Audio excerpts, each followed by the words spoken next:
जोहार दोस्तों, आप सभी को आपका अपना चैनल नाग पूर्णिमा फाउंडेशन में स्वागत है। आज की इस वीडियो में हम लोग झारखंड के पर्यावरणीय मुद्दे को आगे बढ़ाते हुए चर्चा करेंगे। इसके पहले कल वाले वीडियो में हम लोग जो चर्चा किए तो उनको भी एक बार संक्षेप में देख लेते हैं। कल हम लोग पर्यावरणीय मुद्दे मुद्दे को शुरू किए थे और उसमें हम लोग पर्यावरण क्या है, पर्यावरण के घटक क्या है और पर्यावरण के जो घटक में जैविक घटक में पादप जगत वाला जो था हम लोग देखे थे। आज के इस वीडियो में हम लोग जंतु या प्राणी जगत के बारे में देखेंगे और इसमें जनरली हम लोग का जो झारखंड में जनरली जो झारखंड में जो मतलब गिद्ध है, ये सब के बारे में चर्चा करेंगे। बाकी जो जानवर है वो हम लोग वन्य जीव संरक्षण के वहाँ हम लोग देख चुके हैं। तो मेनली एक्चुअली अगर जो गिद्ध है, गिद्ध एक्चुअली जिसको हम लोग नेचुरल सफाई कर्मी के रूप में जाना जाता है, ऐसा इसलिए कहते हैं कि जब कोई भी पशु पक्षी की जब मृत्यु होती है या फिर जब उसका बॉडी मतलब डिकम्पोज होने लगता है तो उस टाइम उसका भक्षण गिद्ध करते हैं। तो इसलिए इसको मतलब नेचुरल प्राकृतिक सफाई कर्मी कहा जाता है।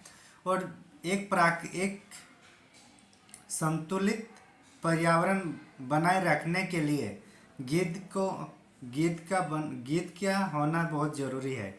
और लेकिन जैसे कि पशुओं को जब उनका पेन किलर जो दवा जो पशुओं को पेन किलर के रूप में जो डाइक्लोफेनिक जो दवाएं दी जाती थी, और ये जब दवाएं दी जाती थी और उस पशु का जब मृत्यु होती है और उसका जब भक्षण गिद्ध प्रजाति या गिद्ध करते थे तो ये लोग को भी मतलब इनडायरेक्टली उसका प्रभाव पड़ता था और ये लोग का भी मतलब मृत्यु हो जाती थी। इस तरह से जो मतलब एक संख्या थी वो अभी वर्तमान में 95% तक उसका जो था वो जनसंख्या घट चुकी है। तो ये अभी हम लोग आयुसीएन के रेड लिस्ट में भी इसको अब रख दिए गए हैं। आयुसीएन का जो रेड लिस्ट होता है उसमें जो पशु पक्षी या पादप जो मतलब अपने क्रिटिकल सिचुएशन में आते हैं उसको उस श्रेणी में रखा जाता है। उसमें क्रिटिकल, इंडेंजर्ड, एक्सटिंक्ट, इस टाइप से वुल्नरेबल ये सब में रखा जाता है। तो आगे हम लोग आज वही गिद्ध के बारे में चर्चा करेंगे और उसके बाद हम लोग पर्यावरण को संरक्षण करने के लिए, पर्यावरण के संरक्षण इसमें मतलब पादप हो या जितने भी मतलब पर्यावरण के घटक होंगे, जैविक या अजैविक, जैविक में भी प्राणी जगत और जंतु जगत, दोनों के संरक्षण के लिए सरकार की जो योजनाएं चलाई जा रही है, चाहे वो केंद्र सरकार की हो या राज्य सरकार की हो, उनके बारे में भी आज के हम लोग इस वीडियो में चर्चा करेंगे। तो चलिए हम लोग जो अभी तक एक चर्चा की उसको हम लोग लिखने का प्रयास करते हैं। तो हम लोग अभी जो चर्चा किए थे उसके बारे में अभी हम लोग देखेंगे और उसमें से किसके बारे में देखना है, गिद्ध के बारे में। गिद्ध के बारे में इसलिए हम लोग देख रहे हैं क्योंकि अब लुप्तप्राय स्थिति में आ चुका है, तो इसलिए इसको हम लोग ज़्यादा हाईलाइट करते हैं। और साथ ही साथ इनकी जो प्रजाति है, 3 प्रजाति हमारे झारखंड में पाई जाती है। तो गिद्ध को प्राकृतिक सफाई कर्मी भी कहा जाता है। इसको एक बार लिख लेते हैं, प्राकृतिक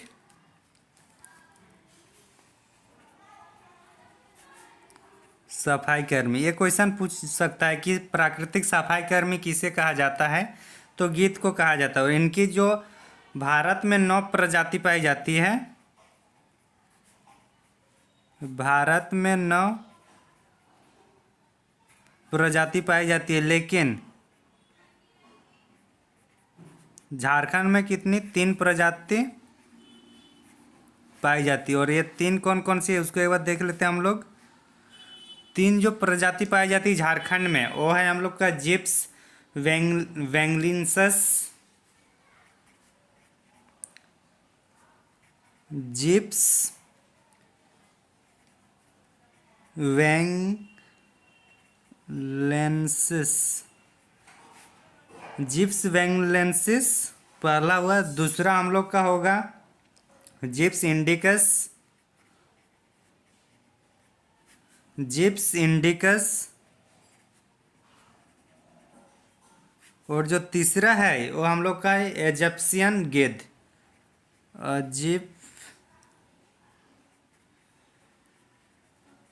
इजिप्शियन गिद्ध।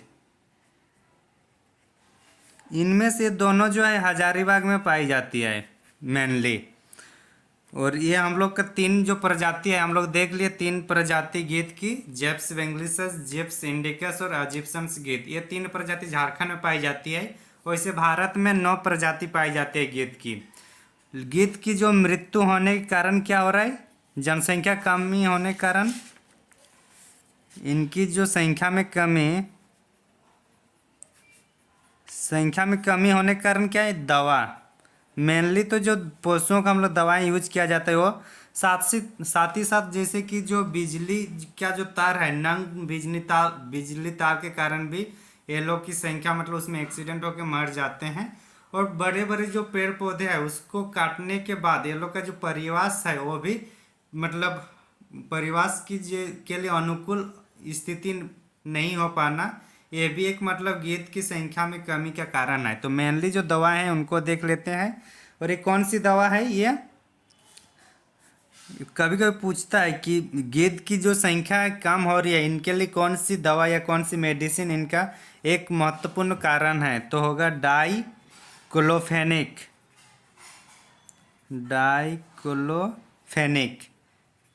डाइक्लोफेनिक ये मेडिसिन है, एक पेन किलर है जो पशुओं में यूज किया जाता है। हालांकि भारत में अब इसको बैन किया गया है। भारत में क्या है, ये प्रतिबंध है।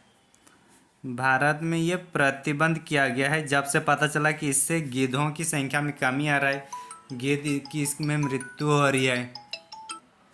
तो ये हम लोग देख लिए। आगे हम लोग देखेंगे कि अब जो हम लोग मेन चीज़ देखे पर्यावरण में, हम लोग पेड़ पौधे भी देखे, उनके जीव भी देखे जो जरूरी है, जो एग्जाम के दृष्टिकोण से महत्वपूर्ण है।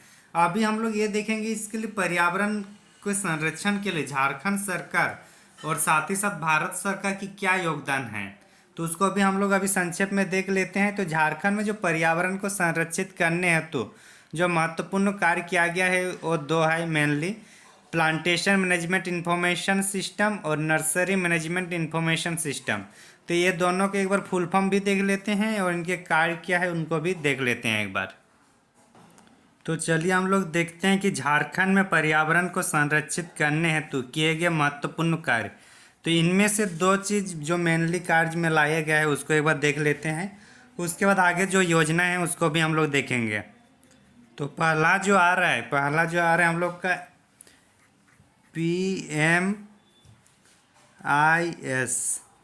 PMIS।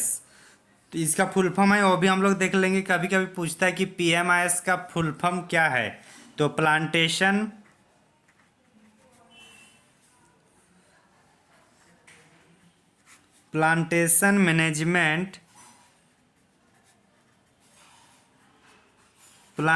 Management information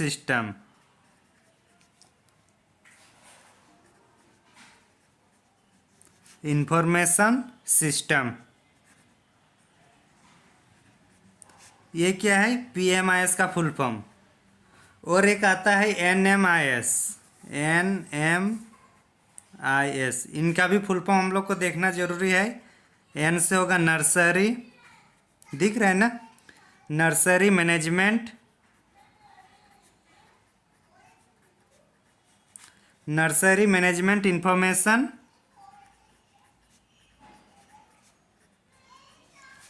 information system. तो ये हम लोग दोनों देख लिए, इसका फुल फॉर्म भी देख लिए। आगे हम लोग इसमें जैसे कि कहीं अगर छोटे छोटे पौधे हैं उसको नर्सरी में उसको डेवलप किया जा रहा है, जैसे अभी सखुआ का पौधा का झारखंड में बहुत कम नया उग रहा है सारंडा को छोड़कर, तो वहाँ पे इसका मतलब इसको फिर दोबारा अपने अनुकूल स्थिति में लाने के लिए नर्सरी में इसका प्लांटेशन किया जा रहा है। शिवलिंगम फूल जैसे कि हम लोग उसको पायलट प्रोजेक्ट के तहत हम लोग जो कंवरिया जो पथ है उसमें हम लोग लगा रहे हैं, तो ये सब इसमें आएगा। हम लोग इसमें और भी देखेंगे जो कुछ नीति बनाई है पर्यावरण के संरक्षण से संबंधित, तो उनमें से जो सबसे महत्वपूर्ण जो ये योजना है उसको हम लोग देखते हैं जो 2015 में आया है। 2015 में आया है, कौन सा है, मुख्यमंत्री जन वन योजना। मुख्यमंत्री जन वन योजना, मुख्यमंत्री जनवन योजना कब लाया गया? ये 2015 में। तो ये सबसे इम्पोर्टेंट तो यही होता है कि मुख्यमंत्री जनवन योजना कब लाई गई है। ये 2015 में लाई गई है। उसके बाद इसकी कुछ विशेषताएं हैं, उसको याद रखना होगा, वो इम्पोर्टेंट बन जाता है।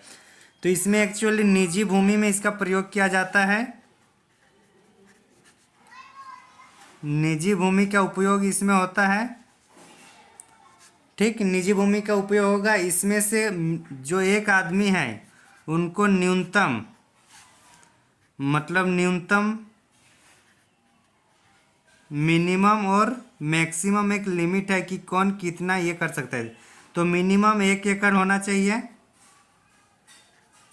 जगह, और मैक्सिमम जो है 50 एकड़।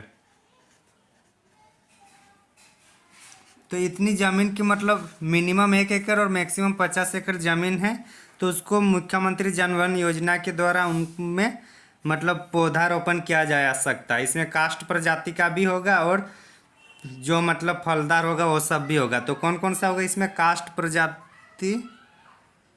काष्ठ प्रजाति में कौन कौन सा आएगा? सागवान होगा, गम्हार आएगा, ये सब आएगा, कटहल आएगा, साथ ही साथ फलदार में हम लोग का आम आएगा, ये सब आएगा।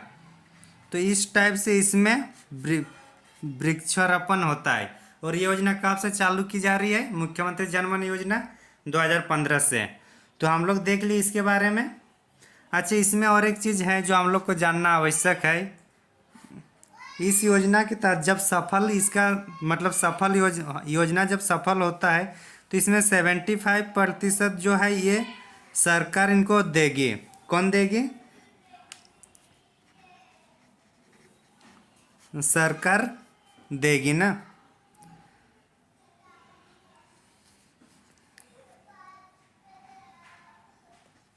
सरकार प्रतिपूर्ति करेगी, मतलब जितनी खर्च होता है उसका 75% कौन कर रहे हैं? सरकार। और बाकी जो 25% है वो जिसका जमीन है वो करेंगे। तो इस तरह से हम लोग देख लिए मुख्यमंत्री जनवन योजना। आगे हम लोग देखेंगे झारखंड इको टूरिज्म नीति। झारखंड इको टूरिज्म नीति जो है ये हम लोग का 2015 में आया है। ये भी 2015 में आया है। इसको भी एक बार हम लोग देख लेते हैं इधर।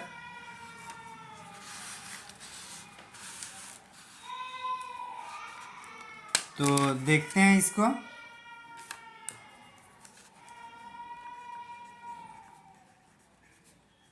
Jharkhand eco tourism, Jharkhand eco tourism नीति कब? ये 2015 में आया है। झारखंड इको टूरिज्म नीति 2015 में आया है। इसका भी उद्देश्य क्या था कि जो झारखंड एक्चुअली क्या है, प्राकृतिक नज़ारों का एक परिपूर्ण क्षेत्र है जहाँ पे हर सलोनी जो आना चाहते हैं प्राकृतिक दृष्टिकोण से, प्राकृतिक जिसको मतलब प्राकृतिक जिसको अच्छा लगता है, प्राकृतिक नेचर, वो सब आना चाहते हैं। तो उसको आने के लिए क्या क्या ज़रूरत पड़ेगी? आवासीय होना चाहिए ताकि वो लोग आके आराम से ठहरे, एक दो दिन आवासीय होंगे। फिर खान पान के लिए रेस्टोरेंट वगैरह होगा। फिर वहाँ पे परिवहन सुविधा होनी चाहिए, परिवहन सुविधा, पहुँच मतलब सुगम पहुँच हो, और साथ ही साथ मतलब प्रशासन का भी सहयोग मिले, प्रशासन सहयोगी हो। तो ये सब किस में आता है? ये सब इको टूरिज्म को विकसित करने के लिए झारखंड इको टूरिज्म नीति 2015 लाई गई है। इसके तहत जो मतलब क्षेत्र को चुना गया है वो है पारसनाथ गिरिडीह में है, केनहरी हिल हजारीबाग में है, फॉसिल पार्क साहेबगंज में है, त्रिकुट पहाड़ी देवघर में है, पलामू व्याघ्र परियोजना लातेहार में, तिलैया डैम कोडरमा, नेतरहाट लातेहार और दलमागंज अभ्यारण्य जमशेदपुर। ये सब हम लोग नहीं लिख रहे हैं क्योंकि हम लोग को ये सब पहले हम लोग पढ़ चुके हैं कि कौन सा कहाँ पर है। तो एक बार फिर से मैं बता दे रहा हूँ। पारसनाथ गिरिडीह में है, Canary Hills Hazaribagh, fossil park Sahebganj, Trikut Parvat Deoghar, Palamu व्याघ्र परियोजना लातेहार, तिलैया डैम कोडरमा, नेतरहाट लातेहार और दलमागंज अभ्यारण्य जमशेदपुर। ये सब इको टूरिज्म के नीति के तहत इसको फिर डेवलप किया जा रहा है। तो आगे चलते हैं, हम लोग फिर चर्चा करेंगे। जैसे कि हम लोग पहला वाला मुख्यमंत्री जनवन योजना की है, फिर इको टूरिज्म देखिए। और जनवन योजना कैसे होगा? एक वन तभी एक सक्सेसफुल होगा जब उसमें पानी की व्यवस्था हो, वहाँ पे जब जल की व्यवस्था हो, तभी तो एक जंगल मतलब जंगल एक मतलब विकसित अवस्था में आएगा। नहीं तो पानी ही नहीं रहेगा तो पेड़ पौधा कैसे जिंदा रहेगा? तो ये सब को देखते हुए, और चूंकि झारखंड का जो भू आकृतिक या भूगर्भिक संरचना है, यहाँ के भूगर्भिक संरचना में क्या है? आर्कियन चट्टान है। और आर्कियन चट्टान में है मतलब यहाँ पानी जो है जमीन के अंदर बहुत कम रिसता है, तो जिसके कारण पानी ऊपर में ही रहता है। तो उस पानी को रोकने के लिए फिर झारखंड सरकार ने डोभा निर्माण योजना लाती है 2016 में। तो अभी हम लोग जो चर्चा करेंगे वो डोभा निर्माण जो योजना है उसके बारे में चर्चा करेंगे। और ये 2016 में लाई गई थी, मनरेगा योजना के तहत लाई गई थी। इसमें टोटल 6 लाख डोभा निर्माण के लिए मतलब ये टारगेट रखा गया था। तो जो हम लोग डोभा निर्माण योजना के बारे में चर्चा की उसके बारे में दो चार शब्द लिख लेते हैं। तो डोभा निर्माण योजना कब शुरू हुई थी? 2016 में। और ये किसके तहत शुरू हो गई तो उसको एक बार देख लेते हैं। मनरेगा के तहत हो रही थी ना, मनरेगा योजना के तहत ये शुरू हुई थी। तो ये हम लोग देख लिए डोभा निर्माण। और इसमें टोटल कितना टारगेट रखा गया था? 6 लाख, 6 लाख डोभा निर्माण, यही टारगेट था ना। तो ये हम लोग देख लिया।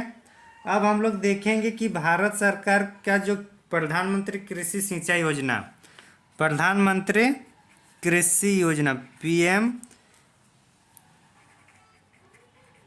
कृषि सिंचाई योजना, और ये क्या है? केंद्रीय प्रायोजक स्कीम है। केंद्रीय प्रायोजक स्कीम। और केंद्रीय प्रायोजक स्कीम होने का मतलब क्या है? इसमें केंद्र सरकार, government of India plus government of कहाँ होगा? झारखंड, दोनों की भागीदारी होगी ना। और दूसरे राज्यों में होगा तो गवर्नमेंट ऑफ इंडिया प्लस उन जिन राज्यों में होगा उस राज्य सरकार की। तो इसमें गवर्नमेंट ऑफ इंडिया 60% देती है और गवर्नमेंट ऑफ झारखंड 40% इसका कुल रहता है। प्रधानमंत्री कृषि सिंचाई योजना, तो ये वाला हम लोग देख लिए। इसी के तहत झारखंड में जल छाजन योजना, आप लोग देखे होंगे कि गांव घर में जो दीवार है रोड किनारे, वहाँ जल छाजन योजना के बारे में मतलब 2-2 लाइन पंक्ति लिखी हुई है। वो किस योजना के तहत आई है? प्रधानमंत्री कृषि सिंचाई योजना, आप लोग देखे होंगे इसको। तो ये जो योजना झारखंड सरकार ने, ये गवर्नमेंट ऑफ झारखंड की है, उनके सहयोग से चल रहा है। और इसका इसी पर डिप्लोमा देने वाले झारखंड देश का प्रथम राज्य है। मतलब diploma in watershed management, diploma in watershed management, इसके तहत जो डिप्लोमा की मतलब जो डिग्री दे रही है, यह झारखंड का, यह मतलब भारत का, यह झारखंड प्रथम देश है। सॉरी, भारत का झारखंड पहला राज्य है। झारखंड पहला राज्य है किसके संदर्भ में? भारत के संदर्भ में। झारखंड भारत का पहला राज्य है जहाँ पे डिप्लोमा की डिग्री दी जाती है वाटरशेड मैनेजमेंट के लिए। बाकी किसी राज्यों में ऐसी प्रावधान या ऐसी डिग्री नहीं है। तो ये हम लोग देख लिए। और इसमें और एक आता है फिर समेकित जल छाजन प्रबंधन कार्यक्रम, ये तो हम लोग प्रधानमंत्री कृषि सिंचाई योजना के तहत देखिए। इसमें और एक है समेकित मतलब इंटीग्रेटेड करके जो आ रहा है, समेकित जल छाजन प्रबंधन कार्यक्रम। इसमें झारखंड सरकार और केंद्र सरकार नहीं है, बल्कि झारखंड सरकार और इसमें वर्ल्ड बैंक है। और इसमें भी 60:40 का रेशियो चल रहा है। समेकित जलछाजन समेकित जलछाजन प्रबंधन योजना। इसमें कौन कौन सा है? विश्व बैंक, इच टू झारखंड सरकार ना, राज्य सरकार। और इसका रेशियो कितना है? इसमें भी 60:40 है। तो ये हम लोग देख लिए। समेकित जलसाधन प्रबंधन योजना के तहत विश्व बैंक सहयोग राशि देती है, झारखंड सरकार को भी 60% देती है, जबकि राज्य सरकार 40%। तो ये वाला टॉपिक भी हम लोग देख लिए। अब हम लोग देखेंगे कि जापान इंटरनेशनल डेवलपमेंट एजेंसी के बारे में। तो यहाँ तक कुछ डाउट नहीं है?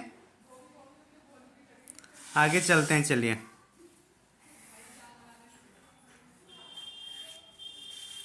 आगे जो हम लोग चर्चा करेंगे वो है कि जापान इंटरनेशनल डेवलपमेंट एजेंसी। तो हम लोग जो जापान इंटरनेशनल डेवलपमेंट एजेंसी के बारे में देख रहे हैं, इसका शॉर्ट फॉर्म है JICA। JICA, ये जे से झारखंड नहीं सोचना है, ठीक, और आई से इंडिया नहीं सोचना है। ये जे से जापान है और आई से इंटरनेशनल है। तो हम लोग देख लिए ये। आगे हम लोग देखते हैं कि इसका उद्देश्य क्या था। उद्देश्य एक्चुअली इसका था जो बागवानी है, बागवानी फसल को या बागवानी जो खेती होगा उसको प्रोत्साहित करना है। बागवानी को प्रोत्साहित करना है। बागवानी को प्रोत्साहित करना है, किसका उद्देश्य है? जापान इंटरनेशनल डेवलपमेंट एजेंसी क्या। और इसके तहत 30 प्रखंडों का मतलब 30 प्रखंडों में माइक्रो ड्रिप नामक एक योजना चला रही है। कितने प्रखंडों में? 30 प्रखंडों में। और कौन सी योजना है? माइक्रो ड्रिप, माइक्रो ड्रिप ना, ड्रिप, माइक्रो ड्रिप योजना। कितने प्रखंडों में चलाई जा रही है? 30 प्रखंडों में चलाई जा रही। कौन सी योजना? माइक्रो ड्रिप योजना। किसके तहत? जापान इंटरनेशनल डेवलपमेंट एजेंसी के तहत 30 प्रखंडों में चलाई जा रही है। आगे हम लोग देखेंगे कि कैंपा एक्ट के बारे में। अच्छा, कैंपा एक्ट के पहले हम लोग बाकी और एक दो पॉइंट देख लेते हैं। वो हम लोग का है वन बंधु योजना। कौन सी योजना है? वन बंधु योजना। वन बंधु योजना, नाम से ही पता चल रहा है कि वन बंधु मतलब वन का ही कोई बंधु, मतलब उनसे मित्रता रखने वाले होंगे। किनसे? वन से। तो वन बंधु योजना के बारे में हम लोग देखेंगे।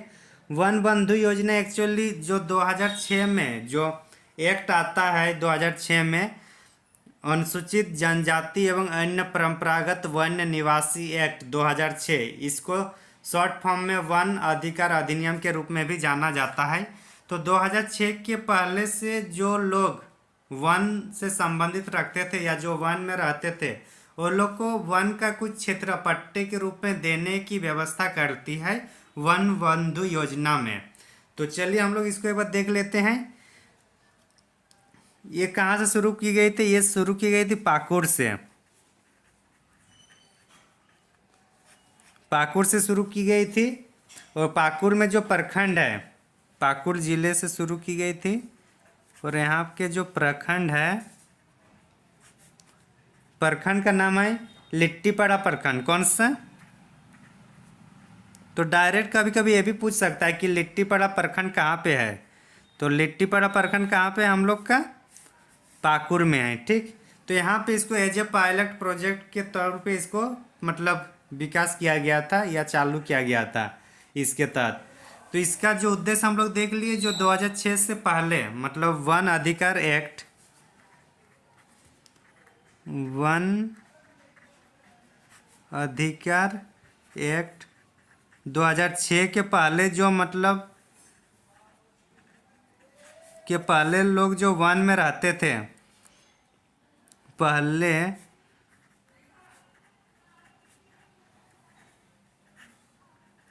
वन से संबंधित लोगों जो मतलब वन से लेन देन ही रखते थे, आना जाना जिनका रहता, तो उन लोग को जमीन का कुछ मतलब वन के जमीन का कुछ पट्टा देने का बात करता है, उसको मतलब अपना स्वामित्व देने का इस टाइप से। तो हम लोग देख लिए वन बंधु योजना। इसके बाद हम लोग कुछ ऐसा देखेंगे जो मतलब शहरों जैसे रांची शहर हुआ या जमशेदपुर, जहाँ पे वहाँ का जो कचरा है उसको प्रबंधन करने हेतु राज्य सरकार की क्या क्या काम है उसको हम लोग देखेंगे। लेकिन उसको देखने से पहले एक बार हम लोग कैंपा के बारे में एक बार जान लेते हैं। CAMPA, CAMPA very very important topic है कैंपा।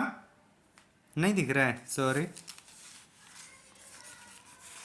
कैंपा के बारे में अभी हम लोग चर्चा करेंगे। तो कैंपा का जो फुल फॉर्म है compensatory afforestation fund of management and planning, Hindi में देखें तो क्षतिपूरक वनीकरण कोष प्रबंधन एवं योजना। ये कभी कभी पूछ देता है कि कैंपा का फुल फॉर्म क्या है, तो सब भी याद रखना जरूरी है। तो कैंपा का full form compensatory afforestation fund of management and planning, ये है। हिंदी में क्षतिपूरक वनीकरण कोष प्रबंधन एवं योजना। ये एक्चुअली सुप्रीम कोर्ट सर्वोच्च न्यायालय के आदेश से ये गठित किया गया था 2002 में, निर्देश पर। कब?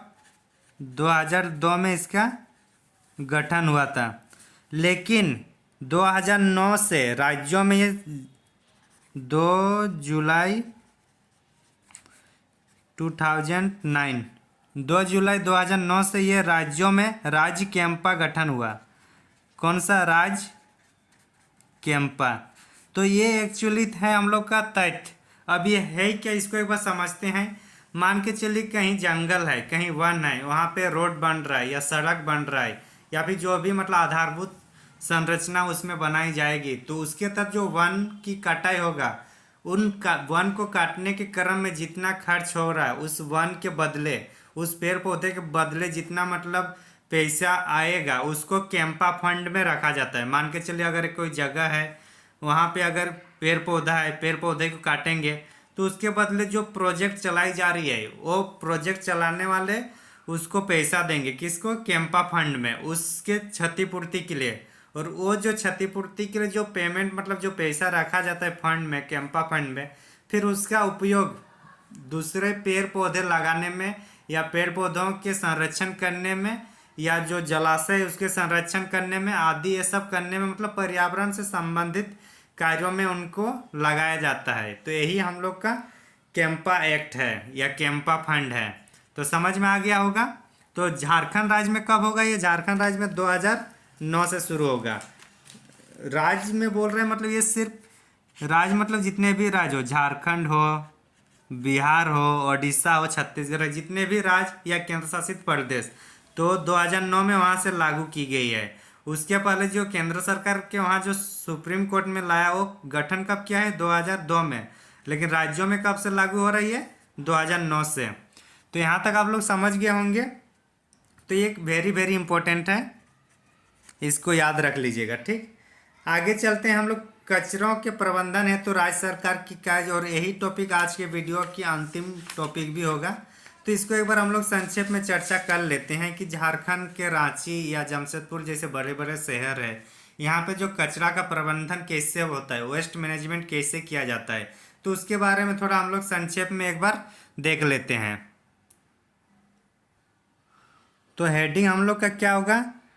कचरों के प्रबंधन हेतु राज्य सरकार की कार्य। कचरों के प्रबंधन हेतु राज्य सरकार के कार्य।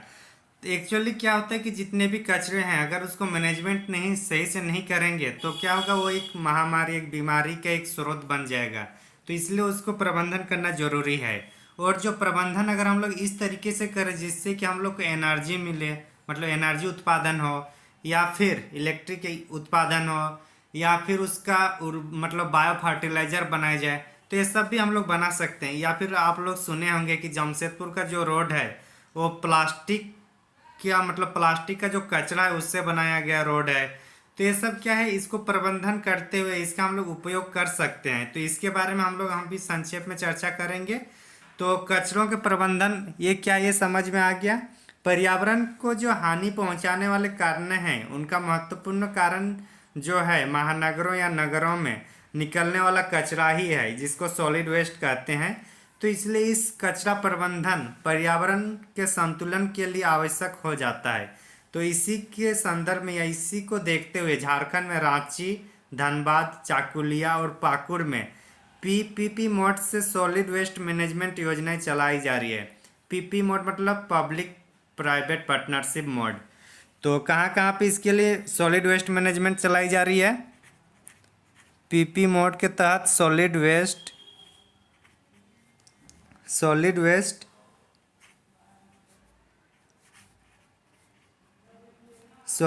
मैनेजमेंट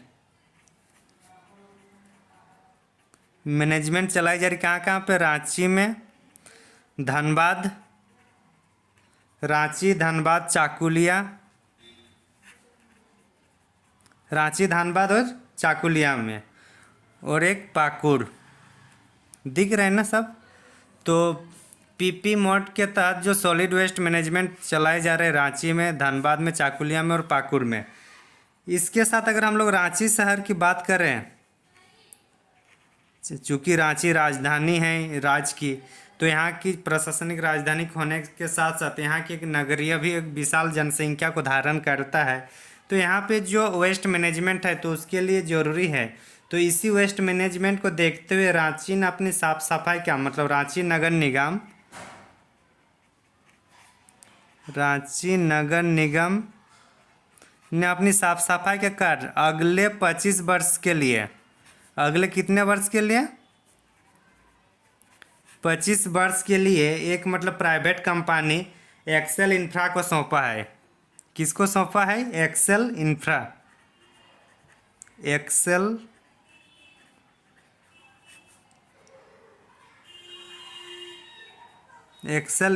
को ये सौंपा है रांची नगर निगम की साफ सफाई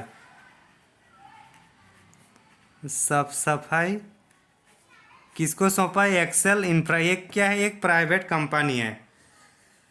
25 वर्षों के लिए इम्पोर्टेंट है। कितने वर्षों के लिए और कौन सी कंपनी है? कंपनी का नाम है हम लोग का एक्सेल इंफ्रा कंपनी है। इसको सौंपी है रांची नगर निगम में साफ सफाई के लिए। ये हम लोग देख लिए। एक्सेल इंफ्रा की अगर बात करें तो ये एक जॉइंट वेंचर कंपनी है, जापानी कंपनी है। और ये जो कंपनी है मतलब हिटाची ग्रुप से जापानी कंपनी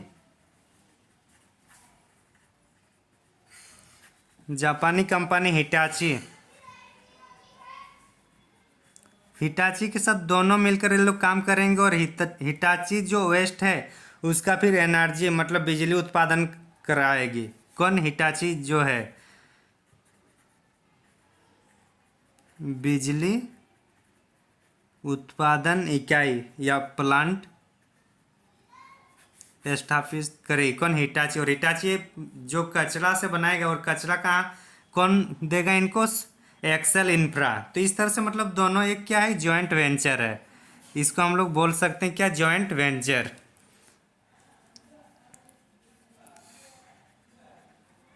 ना जॉइंट वेंचर कंपनी। तो इस तरह से हम लोग देख लिए इसको कैसे मैनेजमेंट की जाती है। तो हम लोग का झारखंड में वेस्ट मैनेजमेंट, तो जमशेदपुर में भी इसी तरह से वहाँ जुस्को अभी कर रही है। पहले टिस्को खुद कर रही थी, अभी जुस्को को दे दिया गया है। तो इस तरह से हम लोग का जो झारखंड के पर्यावरण से संबंधित या झारखंड के पर्यावरण में हम लोग जंतु जगत, पादप जगत और आज थोड़ा कचरा प्रबंधन के बारे में भी हम लोग चर्चा किए हैं। अब हम लोग और कुछ देख लेते हैं कि पर्यावरण से संबंधित कौन कौन से दिवस इम्पोर्टेंट है, उसको भी एक बार देख लेते हैं। तो जैसे कि 21 मार्च को विश्व वानिकी दिवस माना जाता है। 22 मार्च को हम लोग विश्व जल दिवस मनाते हैं। फिर 7 अप्रैल को विश्व स्वास्थ्य दिवस, 22 अप्रैल को पृथ्वी दिवस, 16 सितंबर को विश्व ओजोन दिवस, फिर विश्व वन्यजीव दिवस हम लोग का 3 मार्च, फिर विश्व जैव विविधता दिवस 22 मई, फिर तंबाकू मुक्ति दिवस 31 मई, विश्व पर्यावरण दिवस 5 जून, विश्व जनसंख्या दिवस 11 जुलाई, विश्व पर्यावरण संरक्षण दिवस 26 नवंबर और राष्ट्रीय प्रदूषण रोकथाम दिवस 2 सितंबर। ये सब जो पर्यावरण से जुड़े संबंधित जो दिवस है उसको भी हम लोग को याद रखना है। साथ ही साथ प्रमुख पर्यावरण से जुड़े जो व्यक्तित्व है उनके बारे में थोड़ा बहुत चर्चा कर लेते हैं। जैसे कि ईपी ओडम को पारिस्थितिकी एवं पर्यावरण विज्ञान के जनक माना जाता है। रविंदर कुमार सिन्हा को डॉल्फिन मैन ऑफ इंडिया कहा जाता है। डॉक्टर रामदेव मिश्रा को भारत में पारिस्थितिकी के जनक कहा जाता है। डॉक्टर नॉर्मन बरलोक को विश्व के हरित क्रांति के जन्मदाता कहा जाता है। डॉक्टर सलीम अली को ये मतलब एक प्रसिद्ध पक्षी विशेषज्ञ हैं तो उससे संबंधित है। सुंदरलाल बहुगुणा चिपको आंदोलन के जन्मदाता माना जाता है। पांडुरंग हेगड़े ये कर्नाटक में चिपको या फिर इसको एपिको आंदोलन के नेतृत्व या फिर दक्षिण का चिपको आंदोलन भी कहा जाता है उसको नेतृत्व कर रहे थे। फिर MS स्वामीनाथन भारत में हरित क्रांति के जनक माना जाता है। फिर डॉक्टर वर्गीज कुरियन को भारत में श्वेत क्रांति या दूध क्रांति के जनक माना जाता है। फिर बाबा आमटे को नर्मदा बचाओ अभियान के नेतृत्वकर्ता के रूप में जाना जाता है। मेधा पाटकर को नर्मदा बचाओ अभियान के नेतृत्वकर्ता के रूप में जाना जाता है दोनों को। रिचर्ड सेंट बर्ब बेकर को इन्हें वृक्ष मानव कहा जाता है। और कैलाश संखाला को टाइगर मैन ऑफ इंडिया। और झारखंड का जो अंतिम बच रहा है वह है सिमरन उरांव, इनको वाटरमैन ऑफ झारखंड कहा जाता है। तो आज की इस वीडियो में इतना ही। अगर आप लोग हमारे चैनल में नए हैं और अगर आप लोग को सच में कुछ फ़ायदा हो रहा है तो ज़रूर चैनल को सब्सक्राइब करें। और आने वाले JPSC और JSSC के लिए जितने भी झारखंड स्पेशल क्लास होगी उसको कराई जाएगी सिलेबस के अनुरूप। साथ ही साथ मैथ, रीजनिंग और इंग्लिश में भी क्लास कराई जाती है तो आप लोग क्लास का आनंद उठाइए। Thank you for watching.